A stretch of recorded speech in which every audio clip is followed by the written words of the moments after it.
Chapter number 35, essay writing. Please open this chapter. We are going to understand today essay writing.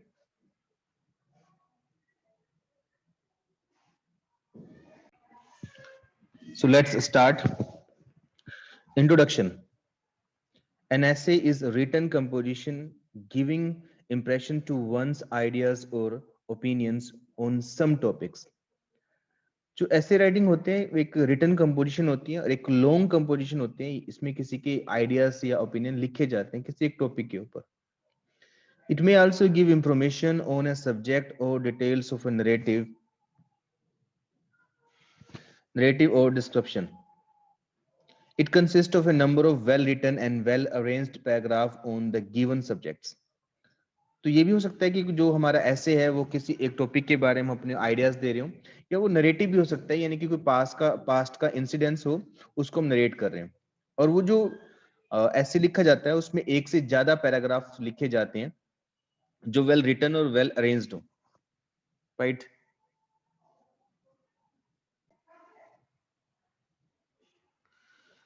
The structure of an essay. We may divide an essay into three parts: the introduction, the body of essay, and the conclusion. So we can understand here our essay is divided into mainly three parts. First is called the introduction, second is called the body of the essay, and third is conclusion. The introduction has to be thoughtfully done as it is the part of the essay which will rouse the interest of the reader. Introduction is generally brief, catchy, and arresting. जो हमारा introduction part होता है, यानी कि बिल्कुल starting का part है, बहुत ही थॉटफुली हमें लिखना चाहिए, क्योंकि वही पार्ट किसी रीडर के इंटरेस्ट को कैच करता है, अपनी तरफ अट्रैक्ट करता है. बहुत ही कैची होना चाहिए, बहुत ही अरेस्टिंग होना चाहिए और ब्रीफ होना चाहिए. The body comprise the main subject matter. It should be divided into a number of the paragraphs, each one of them having a coherent link with the preceding and the succeeding paragraphs. There is no specific rule about the number of paragraphs. All the points of the argument should be elaborated in the body of the essay in a strictly logical sequence. तो जो उसकी body होती है, यानी कि उसके body में हमें क्या लिखना है, जिस चीज के बारे में जो भी हमारा थीम है, टॉपिक है, उसके बारे में हमें लिखना है. और वो इस तरह लिखना है कि वो जो जितने भी उसमें पैराग्राफ्स लिखे जाएंगे वो आपस में एक दूसरे से लिंक्ड होने चाहिए, राइट. और ये कोई भी इस तरह का रूल्स नहीं है कि उसमें हमें 2 पैराग्राफ लिखने हैं, 3 लिखने हैं, 4 लिखने हैं. According to your wish you can write. The conclusion should be attractive and should leave a strong impression on the reader's mind. जो कंक्लूजन तुम लिखोगे थर्ड पार्ट में, वो बहुत ही इंप्रेसिव होना चाहिए और एक स्ट्रॉन्ग इंप्रेशन कास्ट करना चाहिए रीडर्स के माइंड पे. The final effect of the essay rests mainly on how the introduction and the body have led naturally to the conclusion. The conclusion should be brief, thought-provoking, and convincing. तो जो उसके बाद जो main part होता है हमारा conclusion होता है, तो उसको भी हमें बहुत अच्छे से लिखना है. वो ब्रीफ होना चाहिए, थॉट प्रोवोकिंग होना चाहिए और कन्विंसिंग होना चाहिए. The style should be lucid and fluent. The language should be simple, idiomatic, and grammatically correct. जो स्टाइल होना चाहिए बिल्कुल सिंपल होना चाहिए, और अपनी जो लैंग्वेज होनी चाहिए वो भी सिंपल और इडियोमेटिक, यानी कि इडियम्स वाली लैंग्वेज भी यूज कर सकते हैं, और हम उसमें ग्रामेटिकल मिस्टेक नहीं होनी चाहिए. Let's read this essay. So dear students, this essay you have to learn and you have to write in your fair notebook. Then you have to do practice of this essay in your practice notebook. So now let's start to read this essay. A visit to a historical monument. एक historical monument की visit, उसको narrate करना है हमने यहाँ पे. My parents organized a visit to Old Fort last Friday. Last Friday को मेरे parents ने एक visit organize की एक Old Fort को देखने के लिए. It was a beautiful breezy day. जो डे था बहुत ही ब्यूटीफुल था, ब्रीजी था, यानी कि हवाएं चलने वाला दिन था. I was excited to explore this historical monument in the middle of our bustling city. जो हमारी bustling यानी चहल पहल वाली सिटी है, उसके मिड में जो वो historical monument है, वो यानी कि फोर्ट है, उसको देखने के लिए मैं बहुत ही ज्यादा एक्साइटेड था. The fort is right next to the Delhi Zoo. जो दिल्ली में जू है उसके बिल्कुल ही पास में है, साथ में है. It is surrounded by a lake which used to be a moat when the fort was in the use. तो उसके साथ में एक लेक है, वो लेक जो उस फोर्ट को यूज किया जाता था, तो वो एक खाई की तरह थी वो जो मोट थी, जो लेक है अब, वो एक खाई थी, एक मोट थी, जब उस ओल्ड फोर्ट को यूज किया जाता था, तब की बात है। We went inside and my mother began to tell me the history of the fort. जैसे हम उसके अंदर गए तो मेरी मदर ने उस फोर्ट की हिस्ट्री बताना मुझे शुरू कर दी। She enjoys reading history and knows many facts. वो किसी भी चीज की हिस्ट्री को रीड करने को एंजॉय करती है, उसको अच्छा लगता है और बहुत सारे फैक्ट्स जानती है। She informed me that the fort was worked upon, occupied by many kings and finally completed under Sher Shah Suri. तो उसने बताया कि शेर शाह जो सूरी थे, उन्होंने इस पे ऑक्यूपाई किया, बहुत सारे राजाओं ने इस पे ऑक्यूपाई किया, लास्ट में शेर शाह सूरी ने ही इसको बनाया। In fact, a few excavations have revealed that the fort has been built in ancient settlements dating back thousands of years. जो खुदाई से पता लगा है कि ये जो फोर्ट था, बहुत साल पहले ये इसको यहाँ पे बनाया गया था। Mother explained that it was common for people to reuse materials to build on already existing ruins and structures because it made constructions easy. तो मेरी मदर ने ये बताया कि उस समय जो लोग थे, जो जो पुरानी बिल्डिंग्स होती थी, जो एग्जिस्टिंग रूइंस होते थे, जो बिल्डिंग बर्बाद हो जाती थी, उनको दोबारा यूज करके बनाते थे बिल्डिंग्स को, क्योंकि वो बनाना उनके लिए इजी होता था। we saw different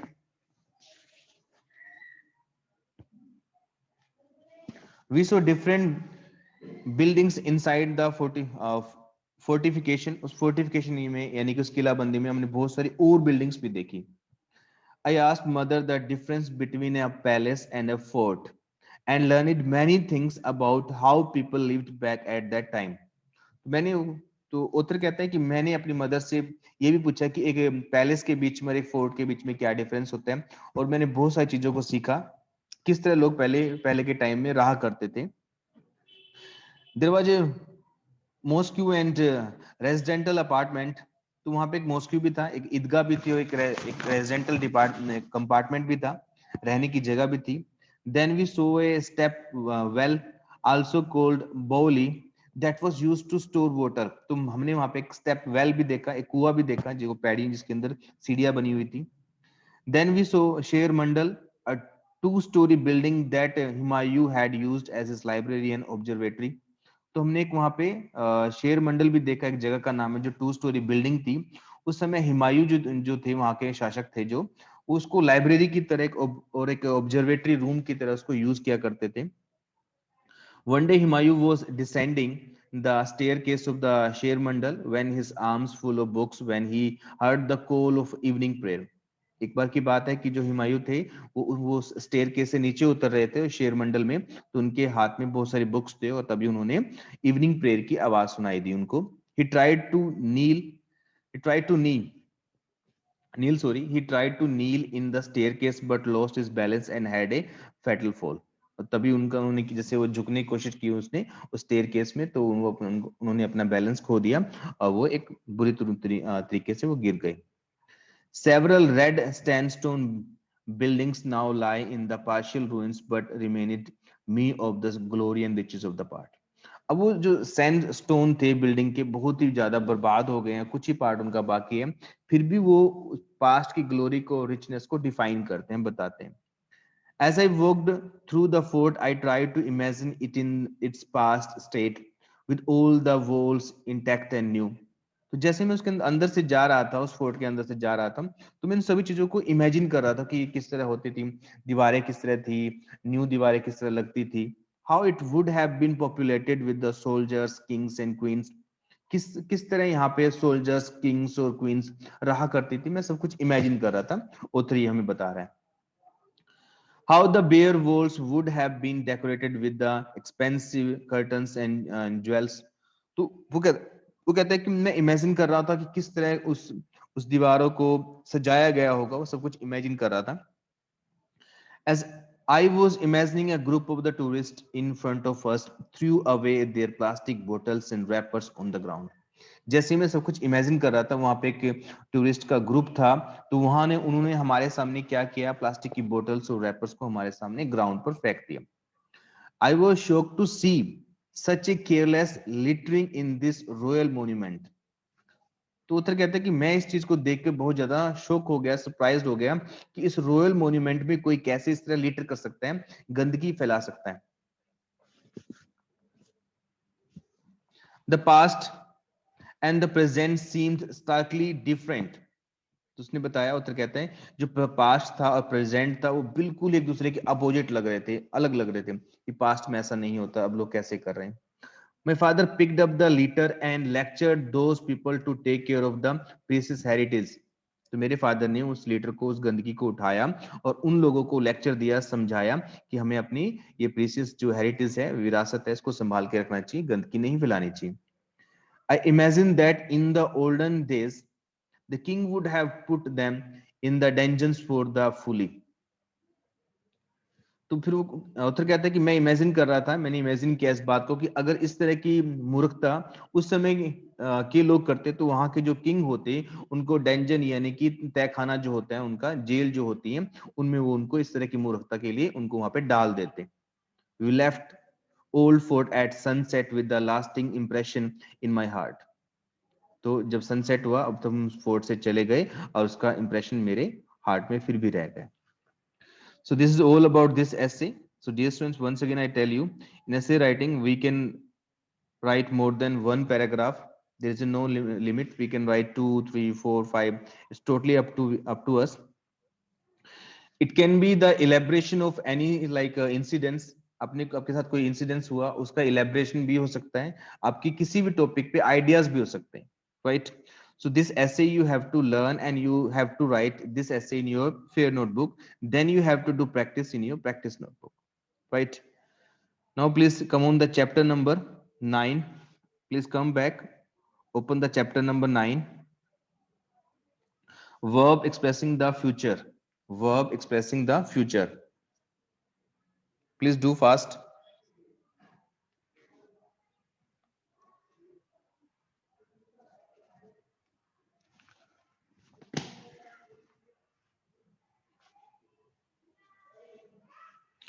Future time can be expressed using the following forms. So, dear students, here we have to understand, we need to understand about the future tense, right?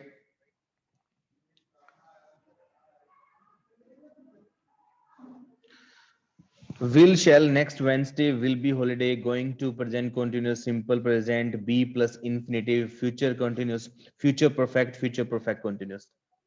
तो हमें यहाँ पे ये समझना है कि फ्यूचर को दिखाने के लिए, फ्यूचर टाइम को दिखाने के लिए हम विल और शेल को भी यूज कर सकते हैं, गोइंग टू को यूज कर सकते हैं, प्रेजेंट कॉन्टिन्यूस टेंस को यूज कर सकते हैं, सिंपल प्रेजेंट को यूज कर सकते हैं, बी प्लस इन्फिनेटिव को यूज कर सकते हैं, फ्यूचर कॉन्टिन्यूस टेंस को यूज कर सकते हैं, फ्यूचर परफेक्ट कॉन्टिन्यूस टेंस को भी यूज कर सकते हैं, right? So means here we have understood here like will shall we can use for showing the future continuous also, future perfect also, future perfect continuous also. Along with these tenses we can use going to and simple present and be infinitive. So these things we can use to show the future time, right? Will shall simple future.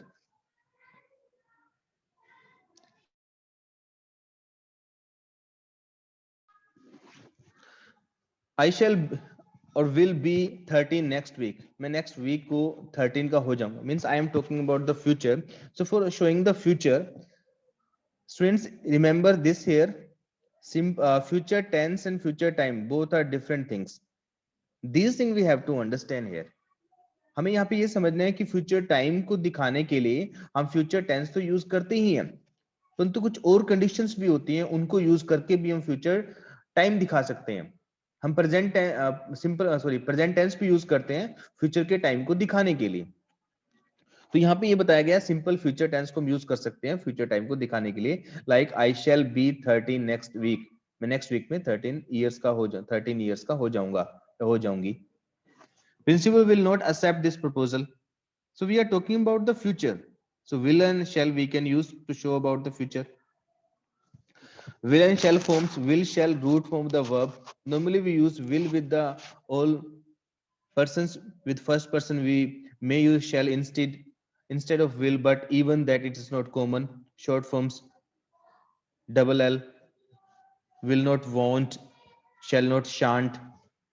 तो basically क्या होता है कि हमें आई और we के साथ shell या विल यूज करना होता है, आई और वी के साथ, and with the rest of subject we should use will.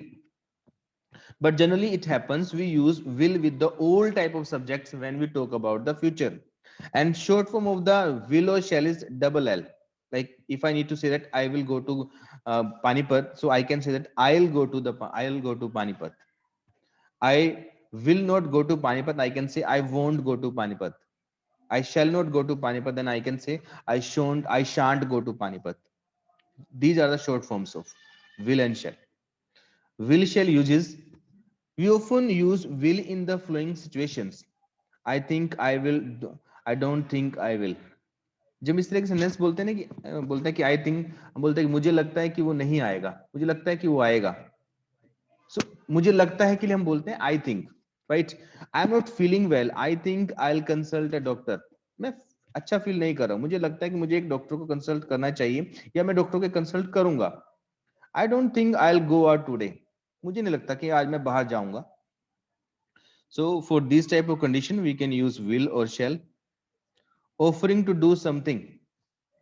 जब हम किसी को कुछ ऑफर करते हैं कुछ करने के लिए, जैसे कि you look tired, I'll get you some hot coffee. तुम थके हुए दिखाई दे रहे हो, मैं तुम्हारे लिए हॉट कॉफी लाऊंगा या लाऊंगी. You are getting late, तुम लेट हो रहे हो, I'll drop you at the bus stop. मैं तुम्हें बस स्टॉप पे छोड़ दूंगा. So हम जब किसी को कुछ ऑफर करते हैं कुछ करने के लिए, तो हम यूज कर सकते हैं will और shall. Agreeing to do something, किसी बात को करने के लिए सहमत होना. Can you get me some apples? Sure, I'll just go to market and buy some. तुम अग्री कर रहे हैं इस बात पे कि काम करेंगे, तो उसके लिए हम will or shall यूज कर सकते हैं. Promising to do something. Thank you for this help. I'll return you money for Monday evening. हम promise कर रहे हैं तो वहां पे हम will shall को यूज कर सकते हैं. Asking somebody to do something. Will you please lower the volume of your stereo? I'm getting disturbed. तुम किसी को रिक्वेस्ट करते हैं तब भी हम विल को यूज कर सकते हैं. To express an actions over which the speaker does not have any control. ऐसे एक्शंस को एक्सप्रेस करने के लिए जिसपे स्पीकर का कोई कंट्रोल नहीं होता है, तो वहां पे हम विल शैल को यूज कर सकते हैं. Like we shall get wet in this rain. हम रेन में जाएंगे तो हम भीग जाएंगे. To talk about the future in general way. जब जनरल वे में हम फ्यूचर के बारे में बात करते हैं, like government will soon be able to control inflation. So here we have to use will or shall. Let's talk about the going to form. Is mr plus going to plus root form of the verb. Teacher is going to give us a test today. Are you going to invite everybody? Yes, I am. Look at these black clouds in the sky. It is going to rain. जब कोई person कोई काम करने जा रहा होता है, जब कोई पर्सन कोई काम करने जा रहा होता है, उस सेंस के लिए हम गोइंग टू यूज करते हैं. वो बात बेसिकली फ्यूचर की होती है. जैसे आप कहते हो कि मैं एक नया सब्जेक्ट पढ़ने जा रहा हूं, मैं एक नया काम शुरू करने जा रहा हूं. We are talking about the future, हम फ्यूचर के बारे में बात कर रहे हैं. Here we can use I am going to start a new business. I am going to I am going to read a new book. I am going to read a new subject. जब हम कुछ कोई काम करने जा रहे होते हैं तो उसके लिए हम ये वाली फॉर्मेशन यूज कर सकते हैं. गोइंग टू बेसिकली हम फ्यूचर के बारे में बात कर रहे होते हैं. तब going to uses, we use the going to form to suggest someone's intention to do something in the future. जब हमें किसी की इंटेंशन शो करनी हो, किसी का इरादा शो करना हो कि वो पर्सन फ्यूचर में कोई काम करने जा रहा है, तो उसके लिए हम ये गोइंग टू की फॉर्मेशन यूज करते हैं. We are going to shift to a new house tomorrow. मैं कल का अपना इरादा बता रहा हूँ कि कल मैं एक न्यू हाउस में शिफ्ट करने जा रहा हूँ. Right? We use this form to make predictions about the future when there are clear signs that this prediction will come true. जब हम फ्यूचर के बारे में प्रेडिक्शन करते हैं, यानी कि भविष्यवाणी करते हैं, अंदाजा लगाते हैं और उसके प्रेडिक्शन के क्लियर साइन दिखाई देते हैं कि हमें लगता है कि वो काम पक्का होगा, तो उसके लिए भी हम गोइंग टू यूज करते हैं.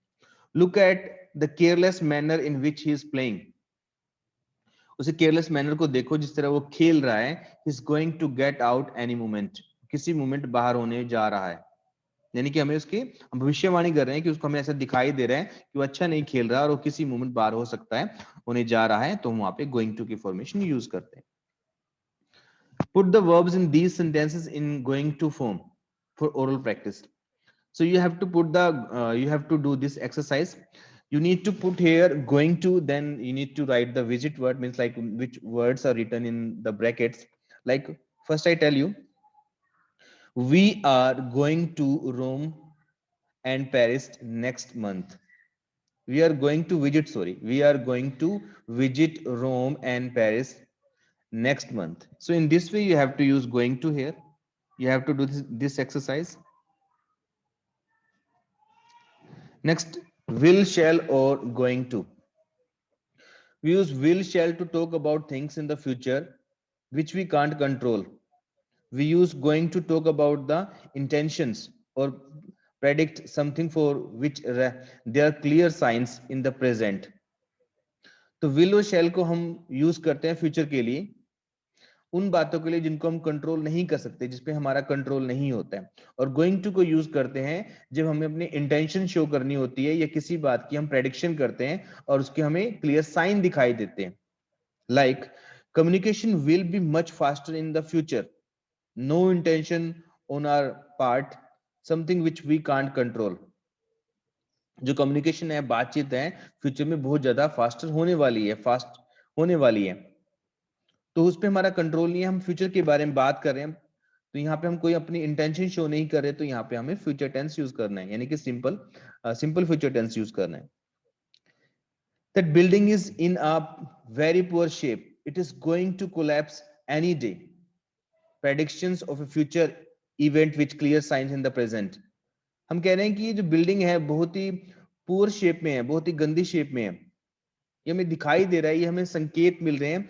It is going to collapse any day, ये किसी भी दिन कोलैप्स हो सकती है, नीचे ढह सकती है, गिर सकती है। तो ये बात हम गोइंग टू इसलिए यूज कर रहे हैं क्योंकि हमें क्लियर साइन दिख रहे हैं उस बात के कि फ्यूचर में ये काम हो सकता है। That's why we have used here going to, right.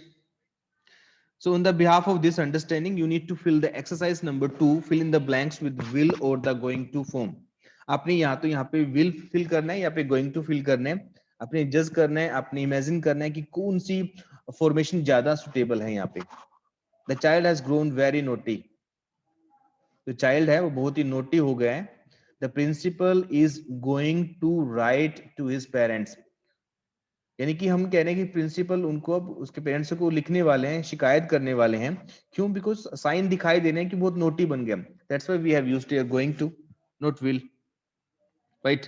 So you need to do this exercise by yourselves. Next point, present continuous with a future meaning. We are playing a friendly cricket match tomorrow.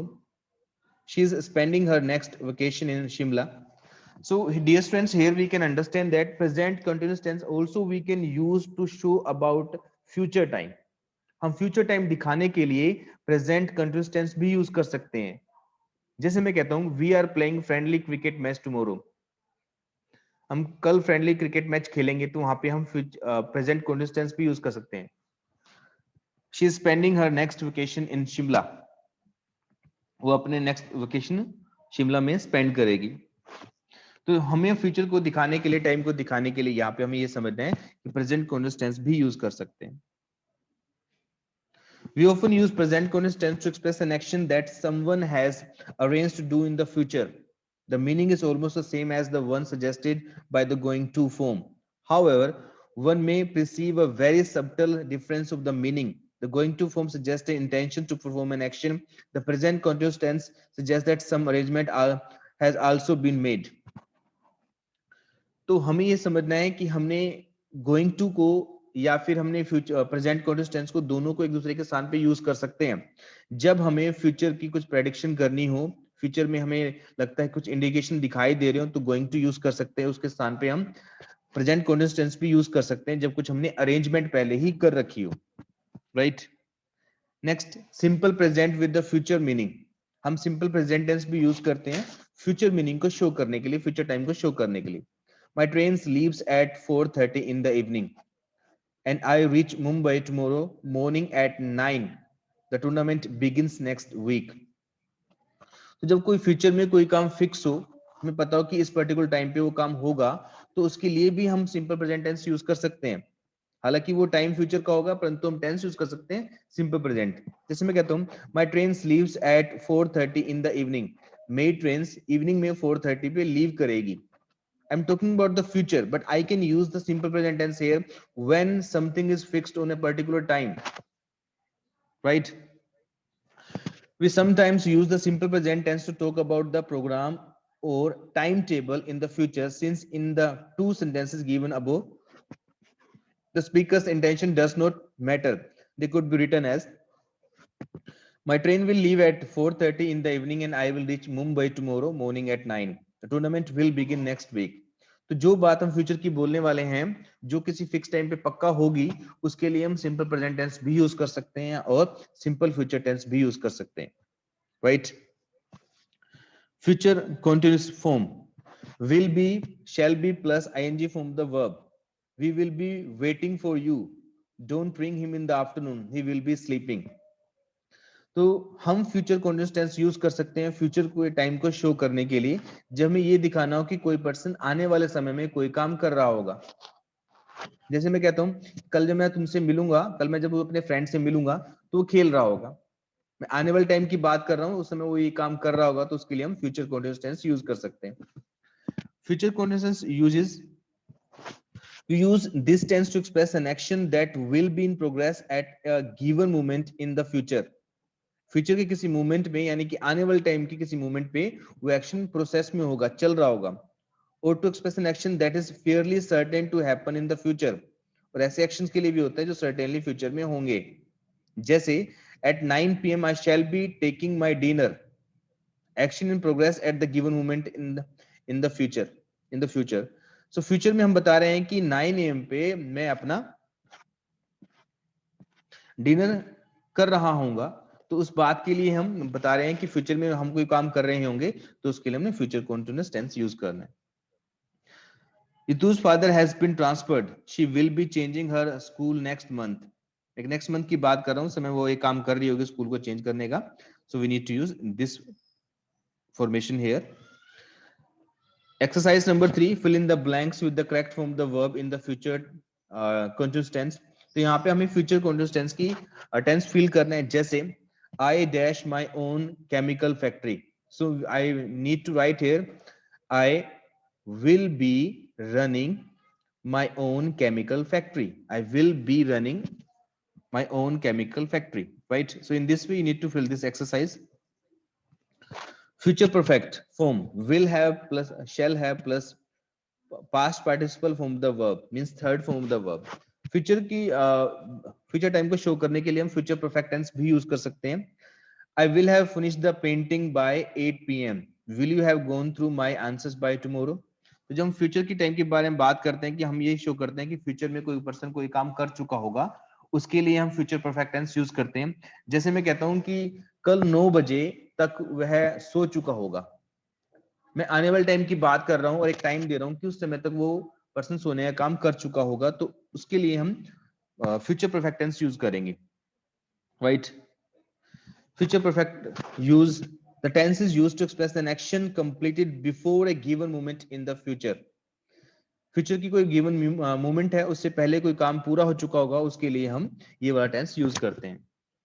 This tense is normally used with the time expression beginning with by then, by that time, by the 10th of this month, by the next month। तो इस तरह के words इस tense के साथ दिए होते हैं। Fill in the blanks with the future perfect tense of the verbs given in the brackets. अपनी एक्सरसाइज फिल करनी है, वर्ब्स दी गई हैं ब्रैकेट्स में, उनको फिल करना है। We hope that all fightings will have stopped.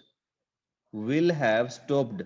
We need to use will, then plus have, then past participle form of the verb, means third form of the verb. In this way, you need to complete this exercise. Future perfect continuous tense form. Will, shall plus have been plus ing form of the verb.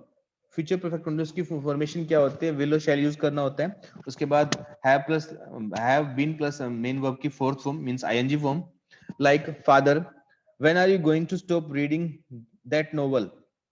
Ashok, only 10 pages are left, I think it will be over by 5 o'clock. Father, by 5 o'clock you will have been reading the novel for 3 hours. Means dear students, here we have to understand this, जब हम ये बताएं कि future में किसी समय तक हम कोई काम कर रहे होंगे, उसके लिए हम क्या करते हैं, future perfect continuous tense use करते हैं। जैसे एक फादर ने अपने बेटे से पूछा कि अशोक तुम अपनी रीडिंग कब स्टॉप करोगे, उसने कहा कि 10 पेज रह गए हैं, केवल 5 बजे तक ये ओवर हो जाएगा। तो उसके फादर से कहते हैं कि 5 बजे तक तुम इस नोवेल को पिछले 3 घंटे से पढ़ रहे होंगे।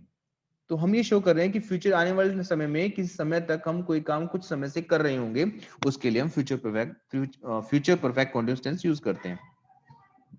Future perfect continuous tense use this tense is used to express an action which will begin before a definite moment in the future, will continue up to the moment, and will be in progress even at that moment. By 5 p.m. I shall have been riding a bicycle for 2 hours. कोई बच्चा है वो cycle चला रहा है और हम कहते हैं वो लगभग 3 बजे से उसने चलाना स्टार्ट किया और 5 बजे भी चला रहा है, तो हम कह सकते हैं कि 5 बजे तक वो साइकिल पिछले 2 घंटों से चला रहा होगा। And for that sense we need to use future perfect continuous tense. Right, so on the behalf of this you need to do this exercise and you have to mention the time words, like the laborers will be digging a well for 6 days. We need to say that the laborers will have been digging a well for 6 days. So in this way you need to do this exercise. Exercise number 6. Shikha goes to school every day. She leaves home at 7 and catches the school bus at 7:10. So according to these statements and their timing, you need to choose the right option. Like at 7:20, she will be at home. She will be traveling by bus. She'll be having breakfast. She'll have reached the school. तो क्या कर रही होगी?